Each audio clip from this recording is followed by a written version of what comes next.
So when things are difficult and we are struggling with why questions, one of the temptations that we might have to kind of over-spiritualize it is we distance ourselves from God. And instead of asking the hard questions to God, we think, oh, I just need to pull myself up by my bootstraps and just deal with it.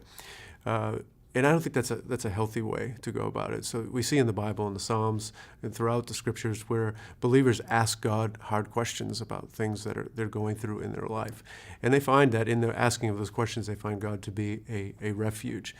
So we can see people bring their complaints to God.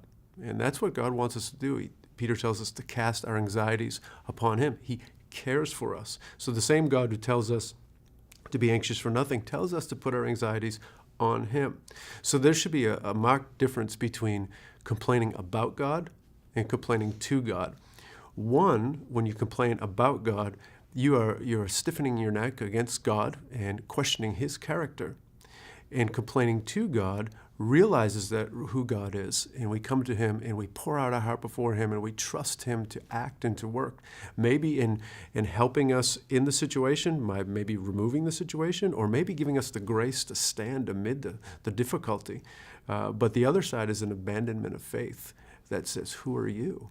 And that's a completely different thing. So we should be, as Christians who are feeling difficulty, and maybe it's a sickness or something like that, instead of retreating from God, go dive into God and ask Him the questions and realize that He is sufficient to answer our questions and to deal with our needs without complaining about God.